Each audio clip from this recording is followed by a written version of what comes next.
It is Billy Bedlam 66 again, rocking and rolling you through this October.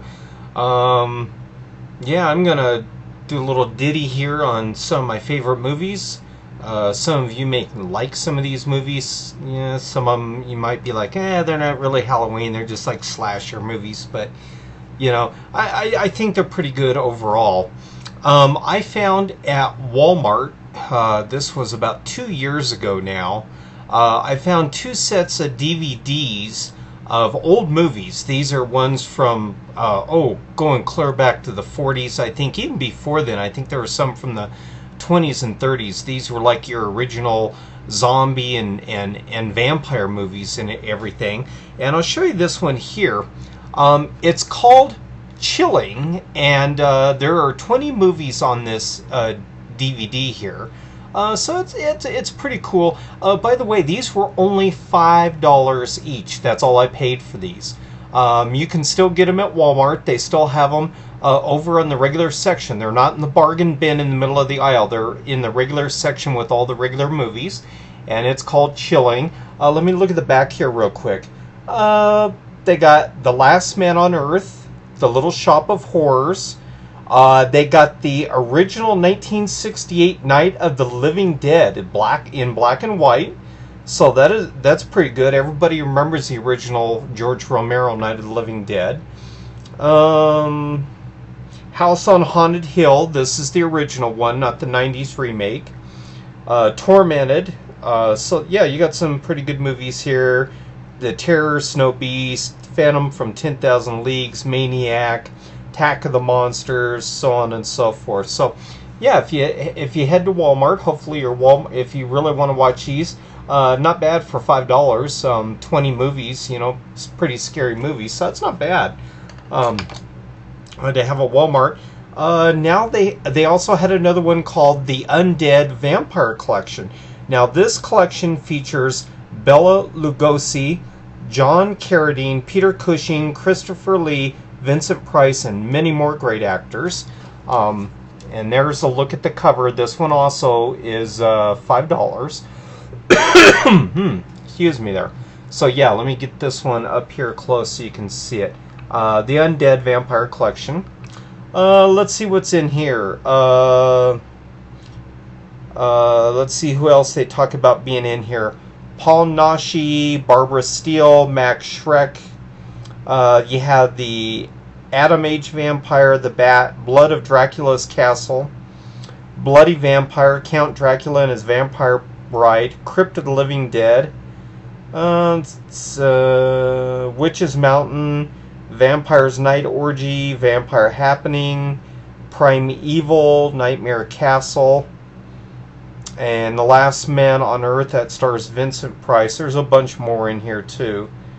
So yeah, that's another one to consider. Like I said, that'll give you a whole. It'll take you a couple of days to watch all these movies. Most of them they come from the theater, so they are longer than say a movie showing on TV where they get the commercials cut out. So yeah, just to think of that there. I found another one. This has been about 10 or 12 years ago. AMC Theaters had what's called a Monster Fest collection, Cult Classics Collection 2. This I got at Walmart as well, and this is what it looks like here. Let me read to you what they've got here. Dementia 13, Frozen Alive, The Screaming Skulls, Jesse James Meets Frankenstein's Daughter. I think the only one that I watched that I even liked the sound of was Dementia 13. That's a pretty good one, so if you want to watch a really good movie, I would watch that. Let me see how many DVDs are in here. 2 of them. Okay, so there's 2 movies per DVD, so I think you can still get this one. I haven't seen it in a while, so they may not have it. So now we're kind of looking at movies, and we're like, what are great movies? Like I said, some are just kind of like slasher films, the typical spooky stuff. One of the ones I liked, and it's because I did a lot of research into Roman Polanski. I'm going to do a show later here in the next few weeks on the whole Manson murders. I'm going to talk about some of the very strange things involving his movie Rosemary's Baby, a lot of the other things that he was doing at the time. But I've watched Rosemary's Baby. I first watched it when I was a kid. Yeah, my mother let me watch the movies once they came to TV. We didn't go to the movies much. She didn't want to go sit in a movie theater. She didn't like drive-ins. Let me see if I can do this in such a way so you can see it here. Okay, hopefully you can see it there. As you know, this is with Mia Farrow. It's a Roman Polanski film. It won several awards. There's also John Cassavetes, Sidney Blackmer, Ruth Gordon, Maurice Evans, and Ralph Bellamy. William Castle produced it, and it was written for the screen and directed by Roman Polanski. It's a Paramount picture. You can get this at Walmart. This is it's not $5. I think it's $7.99, but that's still not bad for a good movie. Yeah, you want to be freaked out a little bit, and you got the whole cult thing going. Rosemary's Baby's probably not a bad movie to watch in that case. I don't know if you can see it, because I kind of... Let me see if I can... yeah, right there. That's the best... Yeah, right there. So, yeah, that's a good one. My all-time favorite from this time frame was Salem's Lot. This is a good movie with David Soul. Let me see who else is in it. Bonnie Bedelia. I didn't know she was in that. I forgot about that. James Mason, Lance Kerwin. You remember Lance Kerwin? He eventually went on to do a lot of movies in the late 70s, early 80s. Let me see when this one was. It doesn't say. It just has the DVD version of 1999, but we all know that this thing was actually made in the 70s. As you know, Salem's Lot is based on a Stephen King novel. There's a lot of movies out there based on Stephen King novels. I will tell you right now, I've read a lot of Stephen King novels, and some of those novels kept me up all night. I couldn't go to sleep, especially when I was younger, junior high and high school. Really freaky. I will tell you that the books are better than the movies 99% of the time. But Salem's Lot is good, but I can tell you the book is even better. Go to Amazon and get the book. If you want to watch a movie for Halloween, that's great, but the book is even better. This was really a good movie for the whole vampire cult type attitude out there. I mean, if you're into that thing.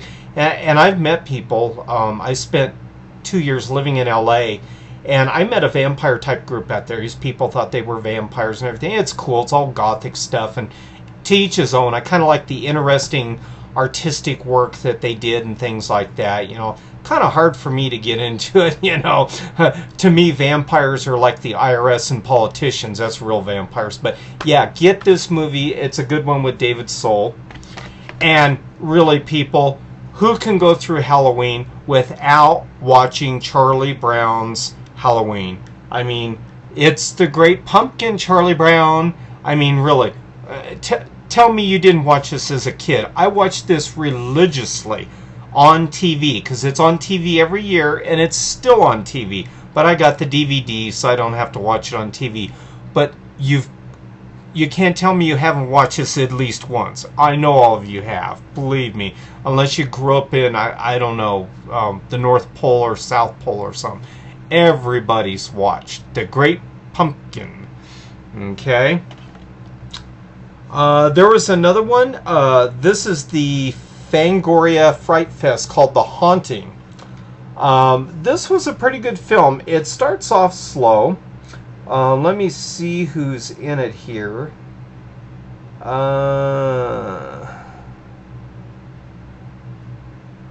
Oh, this print is so small I can't see who's in it, and I don't remember who's in it. It's been a few years since I watched it. Okay, here we go. Anna Torrent, Francisco Bora, Hector Colom, Alfonso Rosa, Rocio Menuz, Pacho Cazares, and Miriam Sipa. This is not what you would call an American all-star cast. This is actually a Spanish movie. I remember it now. It's good. It does get off to a slow start, so if you want a fast starting movie, this may not be for you. But it is good. It will get going. Some of the best movies I have ever watched were the slower movies, the ones that took their time, and you spent a lot of time going, ooh, you know, what's around the next corner. This is some of the best movies. These ultra fast slasher movies that we see nowadays, just, I don't know, they don't even scare me. They're formulaic. They've all got the same movie stars from one movie to another, like the Scream franchise, the Halloween franchise. I'll get into that in a little bit with Halloween. But yeah, if you like the Fangoria type stuff, they got some of the older movies, foreign movies that are really good. So if you like it, pick up The Haunting. I got this at, let's see, what was it? Blockbuster. I got this at Blockbuster when we still had a Blockbuster store in our town here. And I think I only paid $4 or $5 for this too. So if you're into the Fangoria collection, look into this. Okay, let's see here. Oh, here is, excuse me again, The Fog. Who does not remember the original Fog? You can't tell me that you weren't freaking the first time you saw this and you're going, come on people, you gotta go, those things are coming. You know, everybody was freaking. This was the original one. Adrienne Barbeau, Jamie Lee Curtis, her mom played in this. Let's see who else played in this. Hal Holbrook, yeah, I remember that, who played as Father Malone.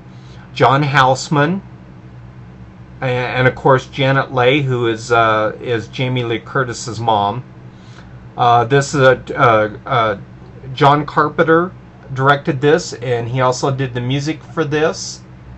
I'm trying to see, was this The Fog? I can't remember if this was I can't remember if this was a Stephen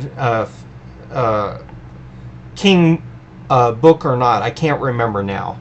But yeah, this had an all-star cast, and this was good. I like this one. And believe it or not, they did a good job on the remake that was made here about 6 or 7 years ago. I've got that one around here somewhere too.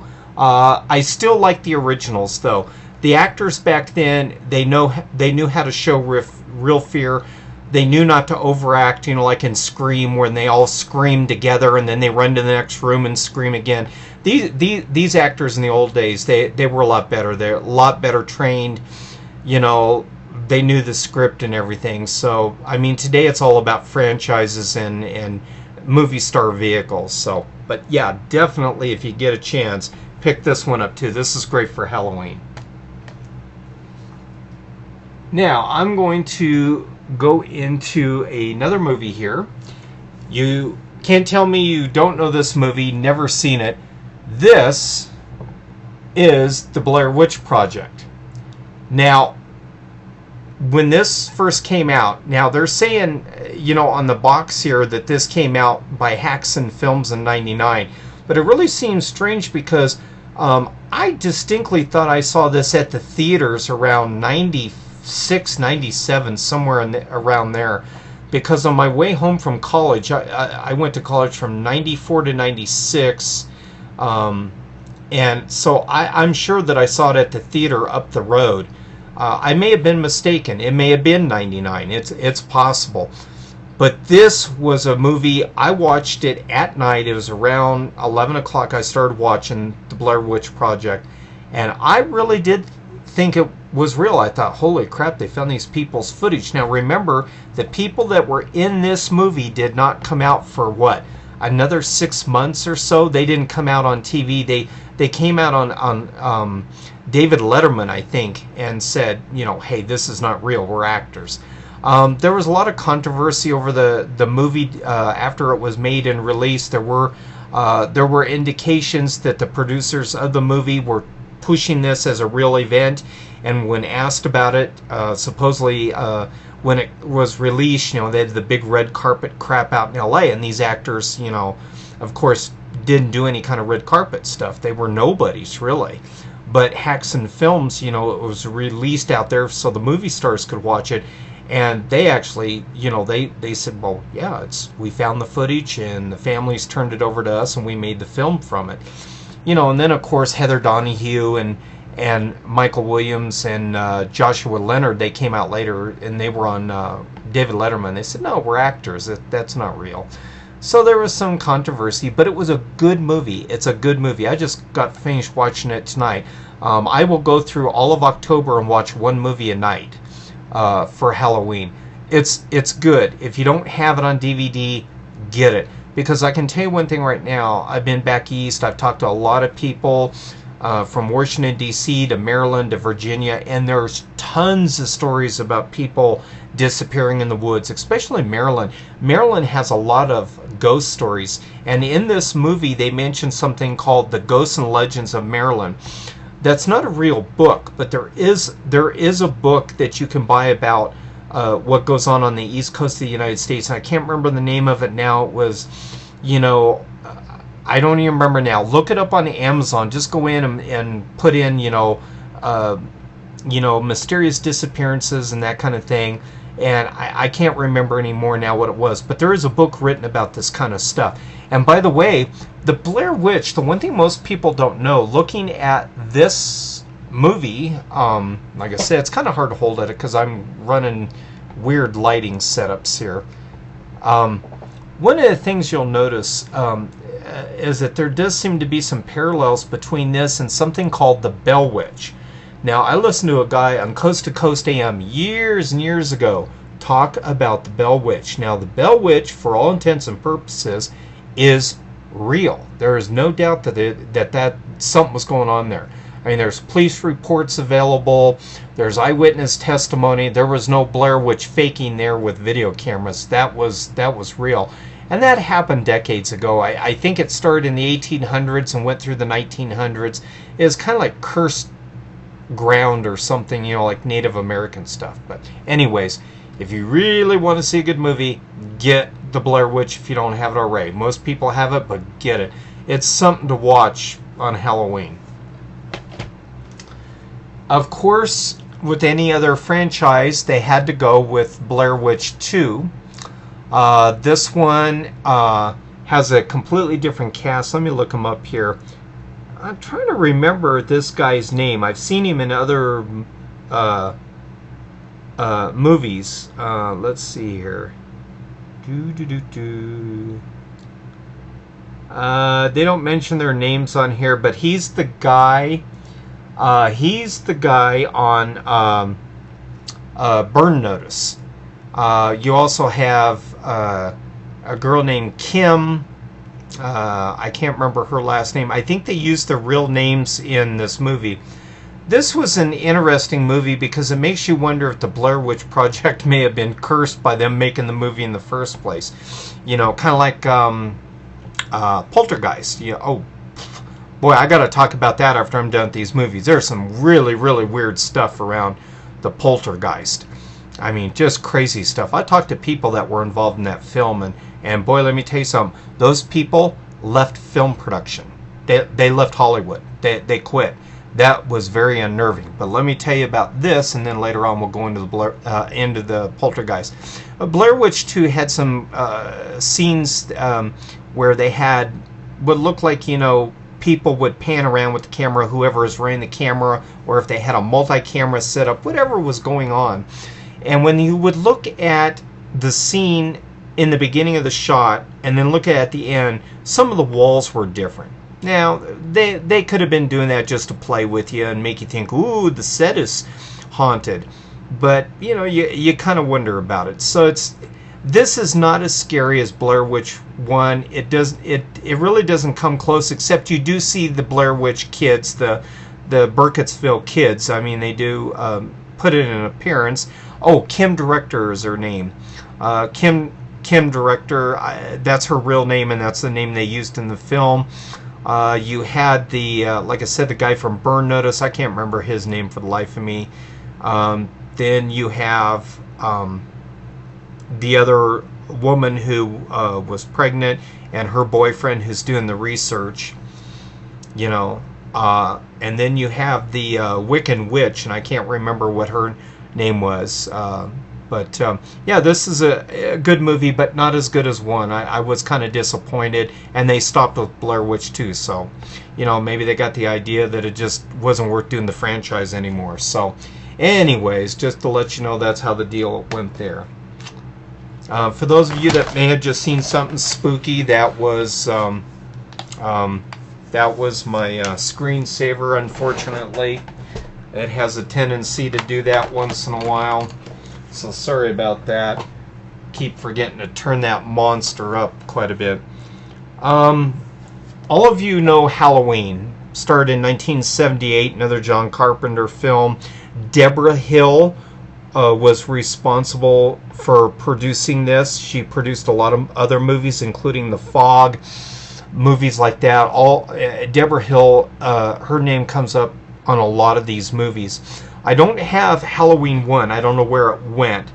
But this is Halloween 2. This was after Jamie Lee Curtis is transported to the hospital, and the cops are there at the crime scene of the house, of the multiple houses and everything, and then Michael Myers goes to the hospital to go after her. This part 2, this is good. It's as good as 1. I like 1 probably better because he's still kind of an unknown in 1. He's there. You can see the mask. You can see him.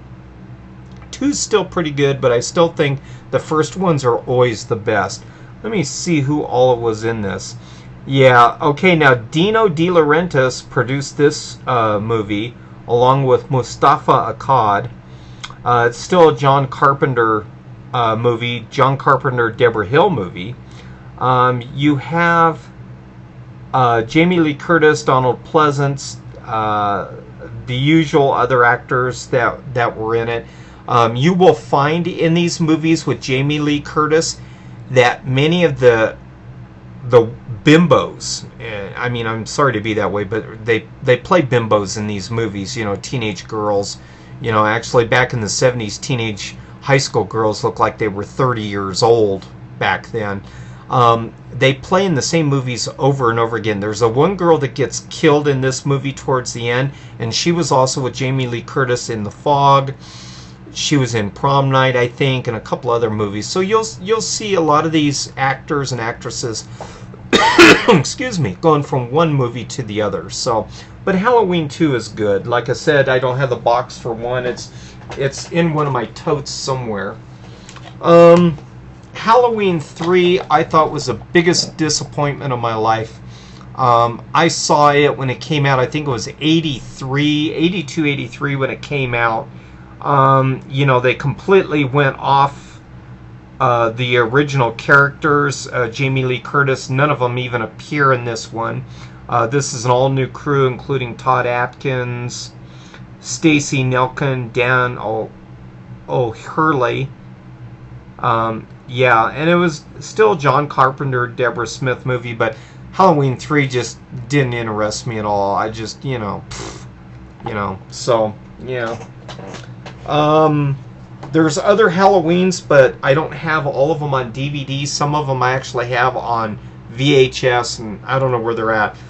But you have Halloween 4, Halloween 5, in Halloween 4, you remember you had the little girl that she was like, Michael Myers was her uncle and comes after. And then you have, in 4 and 5, Jamie Lee Curtis disappears. She'd basically gone. And then you have Halloween Resurrection. They bring Jamie Lee Curtis back in this one. Actually, come to think of it, I think Jamie Lee Curtis might have been in the one before this one. I'm not sure.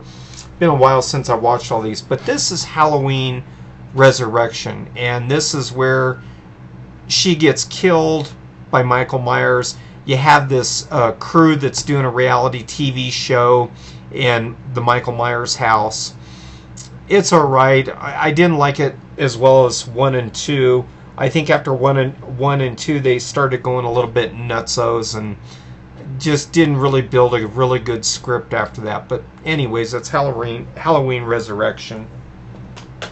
And then Rob Zombie got into it. He came up with um, Halloween, um, and this basically goes back to the first one. This is basically like the first one again. He's like starting over from the beginning. You have Danielle Harris, who played in Halloween 4. She's in this, and she's an adult now. You have Scout Taylor Thomas, who was in, I can't remember, she was in a couple of movies. I'm trying to think now. She was in a Hulu movie that ended up on Hulu straight from production. But Scout Taylor Thomas plays a relative. She's actually Michael Myers' sister, and he's after her, and both him and her get killed in the end. Let's see who else is in this one. Malcolm McDowell, Sherry Moon Zombie. Of course, this is a Rob Zombie film. Oh, Scout Taylor Compton is her name. I thought it was Thomas, but it's Scout Taylor Compton, Brad Dourif, Danielle Harris, William Forsythe, and Tyler Main. So yeah, you know, you had some good actors and everything in here. I don't know, with Rob Zombie, I think he should stick to his own thing. Really, it's, you know, he's kind of going off the res himself a little bit here with this, but it's good. Like I said, I just like the originals better. The first ones they do are usually the better ones. So, anyways, just to let you know. There's Halloween 2, which is the second part of this. Michael Myers returns to finish what he started. Okay, let's see here. Yeah, so you have this one. This is like a part 2 to that one. He's basically, Rob Zombie's going back to the beginning. He's basically starting over, is what he's doing. And, you know, he's kind of changing the story a little bit, because you remember in the original Halloween, they talk about Michael Myers' sister being killed. You know, and of course Jamie Lee Curtis turned out to be, you know, his other sister that they didn't know about. So Rob Zombie's kind of gone back to the beginning, and I don't know if he was trying to create a trilogy or exactly what he was doing, but, you know, this is Halloween 2 off of the Resurrection. So anyways, just to let you know, these movies are out there. A lot of people do love the whole Halloween franchise. I kind of stopped after 2. I did watch all the others, but I just didn't like any of them as well as I liked the original Halloween 1 and Halloween 2. It's the same way with Friday the 13th. I just couldn't get into it after that. You know, Freddy versus Jason, all that crap. You know, give me a break. So anyways, that's that one. One that I really did like, because I like the whole UFO scene. I've been into UFOs for a long time. Is The Fourth Kind, and this stars Milla Jovovich, and let's see who else is in this if I can remember. Come on, where is it here? Let's see here. Oh yeah, Will Patton. Yeah, I remember that. Milla Jovovich, yeah, and Elias Koteas. This is a good movie. I like the special effects in this. I like the alien spaceship light over the house and the way they did the footage. Now, a lot of people had a lot of grief over this film. The reason why is because of the way they portrayed the town in this movie. You know, and I can't remember what town this was now. Oh, what was this? I can't remember what town it was, but if you look at the real town, it's out on the ice, basically. There's no trees, there's no mountains. They portrayed this town as only being able to get in there by aircraft, and there was mountains all around it.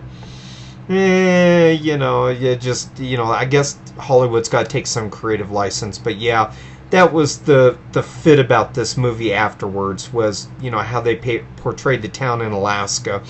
But it's a good movie, and you know, they do the the realistic footage compared to the fake footage. You know, like they supposedly interview the real Abigail Tyler, and then they go back to Mila Jovovich. You know, so it's kind of like go to the future, go to the past, that kind of thing. So if you like that, this is a good movie to watch. Of course, I already told you about the whole zombie franchise. There's been a number of zombie movies over the years. There was one done in the late 70s. Now, if you remember right, the SWAT team guys that pick up the hottie news camera, the news chick, and they go to a shopping mall, they run out of fuel, they land on the roof, blah, blah, blah. Take a look at the one guy in there who gets bit by the zombies and dies afterwards. Do you recognize him? Everyone should. That's right. He plays Ducky on NCIS, the coroner. Yeah. Yeah, and that was him, and that was, I can't remember the name of that zombie movie now, which one it was. I mean, there's a million of them. And then you had the Return of the Living Dead in the 80s. I kind of like that one. You know, they're all like there, and the guy's like putting the axe in the head, and the zombie's still moving. He goes, you know, he's arguing with him. He goes, you know, you got to hit the brain. You got to hit the brain. He goes, I hit the fucking brain. You know, he's having a fit, you know, because he hit the brain and nothing's working, you know. And then they nuke the whole town, you know, which was hilarious. So now I'm going to go on to the other one. George Romero came back, and he came out with another one called Diary of the Dead. This was a good one. This is about a bunch of college students out with their director. They were going to do a movie and everything, and you know, pretty soon they started hearing that there's, you know, stuff going on and everything, and you know, that, you know, bad things were happening to people and all this stuff. And there's nobody famous really in this movie. There's Michelle Morgan, I've seen her before, John Close, Sean Roberts, Amy Lalonde, I've seen her before, Joe Dinical and Scott Wentworth, Philip Rico, Chris Valetti, and Tatiana Maslany. I think Michelle Morgan and Amy Lalonde are the only ones I've seen in a movie before. I think the one guy I've seen that plays their professor, I've seen him in other movies, but this is a good one. You'll like this. I don't know that it's like super spooky, but or super scary, but you'll like it. It's a zombie movie, so it's pretty good. You know, so that's a good one. And that's really all I have of the movies in front of me. I think that's about it that I have in the collection. Most of the other movies are movies that I watch on Netflix that are zombie related, or YouTube. If you go to YouTube, there's some low budget zombie movies that are not bad. There's this one where this guy and his buddy are out racing around in their Mustang, and they decide to go hang out with the chicks at the movie theater. I don't know if you've seen that one. You can go look that one up, and that's on YouTube. And the zombies, you know, pretty much take over the place, and in the end they've got to escape because the chicks all get eaten by the zombies and everything, you know. So that kind of sucks, you know. It's, you know.